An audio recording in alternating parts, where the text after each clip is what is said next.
সূরা ইখলাস, এটাকে আমরা সাধারণত কুল হুয়াল্লাহ সূরা বলি, তাই না? ইখলাস মানেটা কি? আমরা যেহেতু এই সূরাগুলো নামাজের মধ্যে সবচেয়ে বেশি পাঠ করি, ঠিক না বেঠিক? এই সূরাগুলো অর্থাৎ শেষের দিককার সূরাগুলো আমরা যেহেতু বেশি নামাজের মধ্যে পাঠ করি, এই সূরাগুলোর অর্থ যদি আমি জানি, ব্যাখ্যা যদি আমি জানি, তাহলে নামাজের মধ্যে মনোযোগ ধরে রাখা সহজ হবে। কারণ আপনি মুখে কি পড়তেছেন আপনি নিজে অর্থ বুঝেন না, মন্ত্রের মতো পাঠ করতেছেন। যদিও না বুঝে পড়লেও আপনি সওয়াব পাবেন, কিন্তু না বুঝে পড়লে তো আর এই কোরআনে আল্লাহ কি বলেছে এটা জানতে পারবেন না, না জানলে সে অনুযায়ী আপনি আমলও করতে পারবেন না। এজন্য আমাদেরকে বুঝতে হবে। এজন্য সূরা ইখলাস সম্পর্কে আমরা জানি, ইখলাস এই সূরার নাম হলো সূরাতুল ইখলাস বা ইখলাসের সূরা। ইখলাস শব্দের একটা অর্থ হলো পিওর করা, খাঁটি করা। তার মানে আমাদের ইবাদতটা শুধু আল্লাহর জন্য হবে, খাঁটি হবে, এখানে কোনো ভেজাল অন্য কারোর জন্য সেটা হবে না। আমাদের দোয়াগুলো সব শুধু আল্লাহর জন্য হবে, খাঁটি এবং ফ্রেশ ভাবে আল্লাহর জন্য নিবেদন করবো, সাথে আর কারোর সেখানে শরীক করব না। এই জন্য এই সূরার নাম ইখলাস, যে এই সূরার মধ্যে আল্লাহর ইবাদত, একত্ববাদ, তাওহীদ এটাকে খাঁটি করবার নির্দেশ দেওয়া হয়েছে। আল্লাহর কোনো শরীক নেই, এই জন্য এটাকে সূরা ইখলাস বলা হয়েছে, খাঁটি করার সূরা, ঈমানকে বিশুদ্ধ করা, তাওহীদকে ঠিক করার সূরা। একইভাবে ইখলাসের আরো বিভিন্ন অর্থ এবং বিভিন্ন ব্যাখ্যা আছে, আমরা শুধু এটুকু বলি। এরপর আসা যাক সূরা কুল হুয়াল্লাহ। কেন আল্লাহ তাআলা এই সূরাটা নাজিল করলেন? কোরআনে কারীমের বিভিন্ন সূরা, বিভিন্ন আয়াত নাজিলের প্রেক্ষাপট আছে, যেটাকে শানে নুজুল বলা হয়। কেন এই সূরা আল্লাহ তাআলা আমাদেরকে দিয়েছেন এ সম্পর্কে প্রিয় নবী সাল্লাল্লাহু আলাইহি সাল্লামের এক সাহাবী, তার থেকে একটি হাদিস বর্ণিত আছে। সেই হাদিসের আলোকে আমরা জানি যে মক্কার মুশরিকরা, মক্কার কাফিররা, অবিশ্বাসীরা, তারা প্রিয় নবী সাল্লাল্লাহু আলাইহি সাল্লাম যখন তাওহীদের দাওয়াত দিলেন, আল্লাহর পথে আসার দাওয়াত দিলেন, তারা বলল, মুহাম্মদ, আমরা তো সবার বংশ পরিচয় জানি। সেই যুগে মানুষ ওটের পর্যন্ত বংশ পরিচয় জানতো, শিখতো। তো নবী সাল্লাল্লাহু আলাইহি সাল্লামকে তারা জিজ্ঞাসা করেছে, মুহাম্মদ, তোমার যে আল্লাহর কথা বলো, ঈমান আনার জন্য বলো, তোমার আল্লাহর বংশ পরিচয়টা একটু আমাদেরকে জানাও।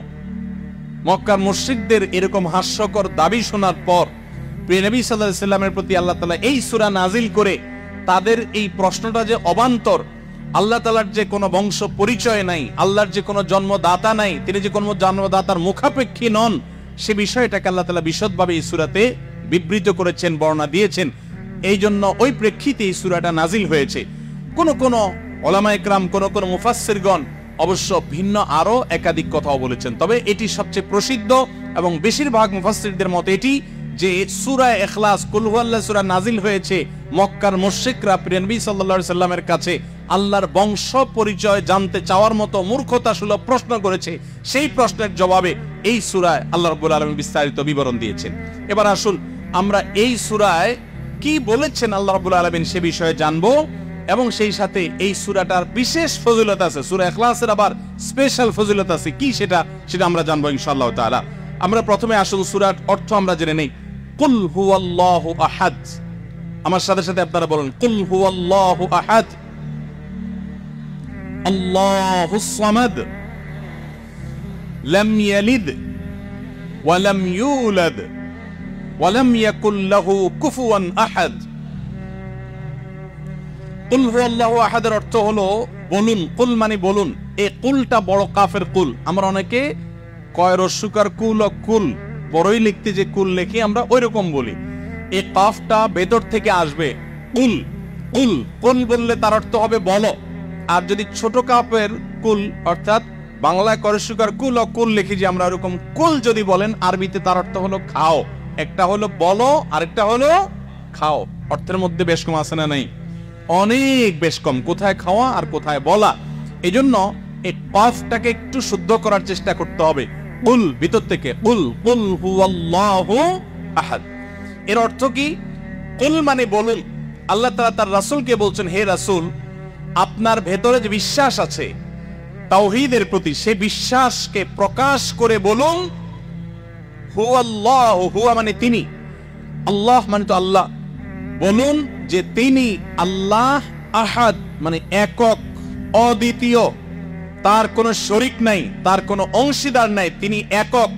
বংশ পরিচয়ে তার থাকার প্রশ্নই ওঠে না। যিনি একক, যিনি অদ্বিতীয়, যার কোনো শরীক নাই এবং যার কোনো পার্টনার নাই, যার কোনো ফ্যামিলির সদস্য নাই, যিনি একক, তার বংশ পরিচয় জানতে চাওয়া এটা মূর্খতা এবং অজ্ঞানতা। এজন্য আল্লাহ রাব্বুল আলামিন জানিয়েছেন, কুল হুয়াল্লাহু আহাদ, বলে দিন তিনি আল্লাহ যিনি একক, আল্লাহুস সামাদ, আল্লাহ হলেন সমাদ। সমাদ শব্দের অর্থ হলো যে তিনি হলেন সেই মহান সত্তা সবাই যার কাছে মুখাপেক্ষী, তিনি কারোর কাছে মুখাপেক্ষী নন। সমাদ মানে হলো যিনি অমুখাপেক্ষী, যিনি কারো মুখাপেক্ষী না। পৃথিবীর সকল সৃষ্টি তার মুখাপেক্ষী, তিনি কারো মুখাপেক্ষী না। যেহেতু তিনি কারো মুখাপেক্ষী না, অতএব তার বাপেরও প্রয়োজন নাই, তার মায়েরও প্রয়োজন নাই, তার সন্তানের প্রয়োজন নাই, বন্ধুর প্রয়োজন নেই, তার কারোর কোনো প্রয়োজন নেই। সবার তাকে প্রয়োজন, কিন্তু তিনি কারোর কাছে মুখাপেক্ষী নন। আল্লাহুস সামাদ, লাম ইয়ালিদ ওয়া লাম ইউলাদ, যেহেতু তিনি কারো মুখাপেক্ষী নন, এজন্য তিনি কাউকে জন্ম দেননি।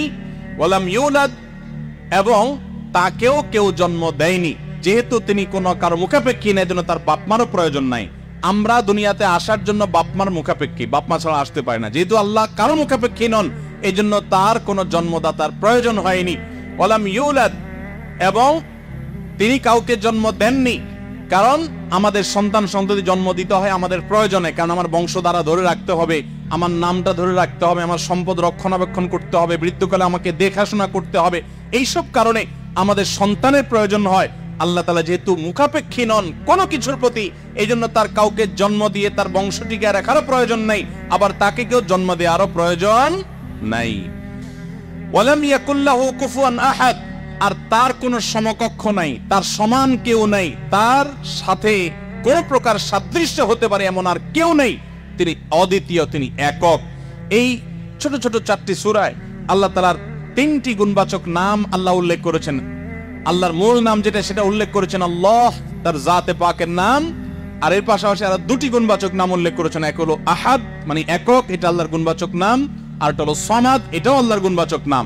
এই নামগুলো আল্লাহ তাআলা উল্লেখ করেছেন। এই যে সূরাটা, সূরা ইখলাস আমরা জানলাম, এর অর্থ আমরা শুনলাম। এই সূরার ফজিলত কি? 3টা ফজিলত আপনারা শুনেন। 1 নম্বর, নবী করিম সাল্লাল্লাহু আলাইহি সাল্লাম বলেছেন, এই সূরা ইখলাস এটা হলো কোরআনে কারীমের 3 ভাগের 1 ভাগ। বলেন সুবহানাল্লাহ। সূরা ইখলাস বা কুল হুয়াল্লাহ সূরাটা হলো কোরআনে কারীমের কয় ভাগের 1 ভাগ? 3 ভাগের 1 ভাগ। 3 ভাগের 1 ভাগের মানে কি? এই সম্পর্কে কোন কোন তাফসীরবিদগণ বলেছেন, এর মানে হলো গোটা কোরআনে আল্লাহ তাআলা মৌলিকভাবে 3টা বিষয়ের আলোচনা করেছেন। কয়টা বিষয়? এই পুরো কোরআন জুড়ে আল্লাহ তাআলা আলোচনা করেছেন কয়টা বিষয়ে? 3টা বিষয়। নাম্বার 1 তাওহীদ, একত্ববাদ, ঈমান সম্পর্কে। নাম্বার 2 আখবার, বিভিন্ন জাতি গোষ্ঠীর ইতিহাস আল্লাহ এখানে আলোচনা করেছেন। নাম্বার 3 এই কোরআন আল্লাহ তাআলা আলোচনা করেছেন আহকাম বা বিধিবিধান। ঈমানটা মানুষের, বিশ্বাসটা মানুষের সবচেয়ে গুরুত্বপূর্ণ। বিশ্বাস মানুষকে পরিচালনা করার জন্য কোরআনে এটার আলোচনা সবচেয়ে বেশি। এরপর ইতিহাসের আলোচনা মানুষের অনেক বেশি প্রয়োজন শিক্ষা গ্রহণ করবার জন্য পূর্বের ঘটনাবলী থেকে, সেজন্য সেগুলোও আছে। আর 3 নম্বর বিধিবিধান, মানুষ কিভাবে চললে কোন দিকে গেলে লাভ হবে, কোথায় গেলে ক্ষতি হবে, সে হালাল হারামের বিবরণ কোরআনে আছে। 3টা বিষয়ের আলোচনার মধ্যে একটা হলো তাওহীদ বা ঈমান। এই সূরা ইখলাস এমন একটা সূরা কোরআনের, এই একটা সূরাতে পুরা সূরার 4টা আয়াতের সবগুলো আয়াতে শুধু ঈমান সম্পর্কে, শুধু আল্লাহর জাত সম্পর্কে বলা আছে। বলেন সুবহানাল্লাহ। ভাইরা আমার, এই সূরা ইখলাস বা সূরা কুল হুয়াল্লাহ এটা কোরআনে কারীমের 3 ভাগের 1 ভাগ। এটা একটা ব্যাখ্যা। আরেকটা ব্যাখ্যা হলো, কোরআনে কারীম যদি কেউ পুরাটা পড়তে পারে, যে পরিমাণ সওয়াব সে লাভ করবে। শুধু কুল হুয়াল্লাহ সূরা যদি একবার পাঠ করে, কয়বার? একবার যদি পাঠ করে, কোরআনে কারীমের 3 ভাগের 1 ভাগ তেলাওয়াত করার সওয়াব আল্লাহ তাআলা ওই ব্যক্তিকে দান করেন। তাহলে যদি কেউ 3 বার পাঠ করে, তাহলে এখান থেকে বোঝা যায় যে আল্লাহ তাআলা তাকে পুরা কোরআন একবার তেলাওয়াতের সওয়াব দান করবেন। পুরা কোরআন কষ্ট করে তেলাওয়াত করলে সেটার যে মর্যাদা হবে সেটা অবশ্যই ভিন্নতর। কিন্তু 3 কুল সূরা ইখলাস এটাকে 3 বার পাঠ করলে আল্লাহ রাব্বুল আলামিন কোরআনে কারীমের পূর্ণাঙ্গ কোরআন তেলাওয়াতের সওয়াব পাবেন বলে অনেক উলামা ইকরাম, মুহাদ্দিসিন ইকরাম বলেছেন এই হাদিসের আলোকে। এটা হলো এর দ্বিতীয় ফজিলত, প্রথম ফজিলত। দ্বিতীয় ফজিলত হলো, আমাদের প্রিয় নবী সাল্লাল্লাহু আলাইহি ওয়াসাল্লামের সময় তিনি এক দলকে একটা অভিযানে পাঠিয়েছেন। তাদের মধ্যে যিনি ইমাম সাহেব ছিলেন, ওই আল্লাহর বান্দা প্রত্যেক নামাজের মধ্যে যে কোনো সূরা পড়তেন, যে কোনো কেরাত পড়তেন, শেষে সূরা ইখলাসটা অবশ্যই পাঠ করে তারপর রুকুতে যাইতেন। এখন সাহাবীদের মধ্যে একটা প্রশ্ন দেখা দিল যে এই লোকটা প্রত্যেক রাকাত নামাজে সূরায়ে ফাতিহা আলহামদু সূরা পাঠ করার পর যেই সূরাই পড়েন, যেই কিরাতেই পড়েন, সাথে আবার কুল হুয়াল্লাহটা কেন পড়েন? আমরা তো নবী সাল্লাল্লাহু আলাইহি ওয়াসাল্লাম কিরম করতে দেখি নাই। তখন সাহাবীরা এসে নবী সাল্লাল্লাহু আলাইহি ওয়াসাল্লামকে জিজ্ঞাসা করলেন, ইয়া রাসূলুল্লাহ, আমাদের ইমাম সাহেব যাকে আমাদের সাথে আপনি দিয়েছেন, যিনি আমাদের সাথে আছেন, এই ব্যক্তি প্রত্যেক রাকাতে অন্য যা পড়ুক আর না পড়ুক এই কুল হুয়াল্লাহ সূরাটা উনি পড়েই পড়ে, এটা উনি ছাড়ে না, এর কারণটা কি? তখন নবী সাল্লাল্লাহু আলাইহি ওয়াসাল্লাম জিজ্ঞাসা করলেন ওই ব্যক্তিকে যে তুমি কেন এই সূরা পাঠ করো? অবশ্যই অবধারিতভাবে সূরা ফাতিহা না প্রত্যেক রাকাতে ফিক্সড, অন্য কোন সূরা তো ফিক্সড না, তুমি অন্য যাই পড়ো সাথে প্রত্যেক রাকাতে কুল হুয়াল্লাহ দিয়ে শেষ করে তারপর রুকুতে যাও কেন? তখন সে সাহাবী বলেন, ইয়া রাসূলুল্লাহ, আমি কেন পড়ি? কারণ কোরআনে কারিমে এই একটা সূরা, সূরা ইখলাস বা কুল হুয়াল্লাহ সূরাটা একমাত্র সূরা যেই সূরার শুরু থেকে শেষ পর্যন্ত সবগুলো আয়াতে শুধু আমার আল্লাহর কথা বলা আছে। কোরআনের অন্য কোন সূরা এমন নাই যে সূরার শুরু থেকে শেষ পর্যন্ত পুরো সাবজেক্ট আগা টু গোড়া পর্যন্ত সবগুলো বিষয়, সবগুলো আয়াতে শুধুমাত্র আল্লাহর পরিচয় দেওয়া হয়েছে, এমন আরেকটা সূরা নেই। যেহেতু এখানে শুধু আল্লাহর কথাই বলা হয়েছে, এই জন্য এই সূরাকে আমার অনেক বেশি পছন্দ হয়, এই জন্য এই সূরাকে অনেক বেশি আমি ভালোবাসি। আমার আল্লাহর আলোচনা এখানে, অন্যান্য সূরাতে কোথাও ইতিহাস, কোথাও হালাল হারাম, কোথাও বিধিবিধান, কোথাও অন্যান্য আলোচনা আছে, কিন্তু এই সূরায় শুধু আমার আল্লাহর কথা বলা আছে। এই জন্য আল্লাহর মহব্বতে এই সূরাকে আমি অনেক ভালোবাসি, কুল হুয়াল্লাহ সূরাকে। নবী করিম সাল্লাল্লাহু আলাইহি ওয়াসাল্লাম তখন বলেছেন, তোমার এই ভালোবাসার কারণে আমার কাছে ওহী আল্লাহ পাঠিয়েছেন যে আল্লাহ তাআলা তোমাকে স্পেশালি ভালোবাসেন। এবং অন্য বর্ণনায় আসছে নবী সাল্লাল্লাহু আলাইহি ওয়াসাল্লাম বলেছেন, হুব্বুকা ইয়্যাহা ইউদখিলুকাল জান্নাহ, তুমি এই সূরাকে যে ভালোবাসো, এই ভালোবাসার কারণে আল্লাহ তাআলা তোমাকে জান্নাতে প্রবেশ করাবেন, সে ওয়াদা করেছে। অতএব ভাই আমার, সূরা ইখলাস বা কুল হুয়াল্লাহ সূরাকে স্পেশালি আমরা মহব্বত করব, ঠিক আছে না ইনশাআল্লাহ? এই সাহাবীর পাশাপাশি মদিনায় আরেক সাহাবী, তিনিও ইমামতি করতেন এবং ইমাম হিসাবে দায়িত্ব প্রাপ্ত ছিলেন নবী সাল্লাল্লাহু আলাইহি ওয়াসাল্লামের তরফ থেকে, তিনিও একই কাজ করতেন। তার ব্যাপারে নবী সাল্লাল্লাহু আলাইহি ওয়াসাল্লামের একই রকমের জবাব দেওয়ার কথা আমরা হাদিস থেকে জানতে পারি। সেখান থেকে সূরা ইখলাসের মর্যাদা বোঝা যায়। আমরাও অনেকে সূরা ইখলাস প্রায় রাকাতে পড়ি, আছে না নাই? আপনারা কারা কারা একা একা যখন নামাজ পড়েন, নফল হোক, সুন্নত হোক বা ফরজ হোক, যখন নামাজ পড়েন প্রায় রাকাতে সূরা কুল হুয়াল্লাহ পড়েন কারা কারা? একটু হাত তোলেন তো। আচ্ছা, হাত নামান। খুশি হইয়া হাত তুলছেন, মনে করছেন প্রশংসা পাবেন। প্রশংসা না, বরং একটা বদনাম পাওয়ার ভয় আছে। হাতটা তোলাইছি আমি, আপনারা মনে করছেন সবসময় হাত তুললেই শুধু জিতা যায়। দেখেন, যারা সূরা ইখলাসকে মহব্বত করে, এই যে ঘটনা আমরা শোনালাম নবী সাল্লাল্লাহু আলাইহি ওয়াসাল্লাম, এটা জেনে যে আমার আল্লাহর আলোচনা আছে এই সূরায়, অন্য কোনো আলোচনা নাই, আল্লাহর পরিচয় উল্লেখ করা আছে, আল্লাহর বৈশিষ্ট্য এবং ক্ষমতার উল্লেখ আছে, সেই মহব্বতে যদি কেউ সূরা ইখলাসকে মহব্বতের সাথে ধীরে ধীরে পড়ে, তাহলে তো তিনি অবশ্যই আল্লাহর কাছে বিশেষ মর্যাদা পাবেন। ওই সাহাবীর মতো আল্লাহর ভালোবাসা পাওয়ার সম্ভাবনা জোরালো। তবে আমাদের বেশিরভাগ মানুষ কুল হুয়াল্লাহ সূরা দিয়ে নামাজ পড়ে নামাজ শর্ট করার জন্য, ঠিক না বেঠিক? তাহলে এবার যদি আমি বলি কারা কারা নামাজ সংক্ষেপ করার জন্য কুল হুয়াল্লাহ সূরা দিয়ে নামাজ পড়েন, তাহলে দেখা যাবে হাত ওইগুলো আবার উঠছে। তাহলে সংক্ষেপ করার উদ্দেশ্যে সূরা কুল হুয়াল্লাহ পড়লে সেটার কারণে আল্লাহর কাছে সওয়াব পাবেন না, বরং আপনার নামাজের মর্যাদা আরো কমবে।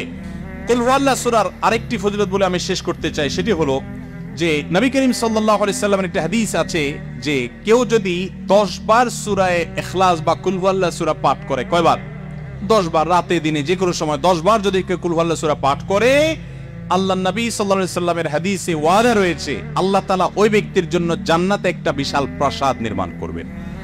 দুনিয়ার কোনো প্রাসাদ না ভাই, পামজমারার প্রাসাদ না ভাই, এটা কোনো দুবাই বা পৃথিবীর কোনো গুরুত্বপূর্ণ জায়গার লোভনীয় কোনো আকর্ষণীয় কোনো জায়গার প্রাসাদ না ভাই, জান্নাতের প্রাসাদ।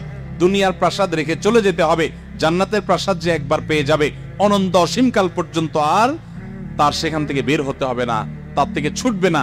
আল্লাহ আমাদের সবাইকে ফজিলত অর্জন করার তৌফিক দান করুন, আমিন। তাহলে সূরা ইখলাস 10 বার মাঝে মধ্যে পড়তে যদি আমরা চেষ্টা করি, পুরা সূরাটা একবার পড়তে 1 মিনিট সময় কিন্তু লাগে না। কুল হুয়াল্লাহু আহাদ আল্লাহুস সামাদ লাম ইয়ালিদ ওয়া লাম ইউলাদ ওয়া লাম ইয়াকুল লাহু কুফুয়ান আহাদ। কয় সেকেন্ড সময় লাগছে? 20 সেকেন্ড, 25 সেকেন্ড। আপনি চাইলে 1 মিনিটে 3 বার কুল হুয়াল্লাহ সূরা পড়তে পারেন, তার মানে 1 মিনিটে পুরো কোরআন খতম দেওয়ার সওয়াব আপনি লাভ করতে পারেন। তাহলে অবসর সময়গুলোতে আমরা মুখস্থ তো সবারই আছে, পড়ার চেষ্টা করব না ইনশাআল্লাহ।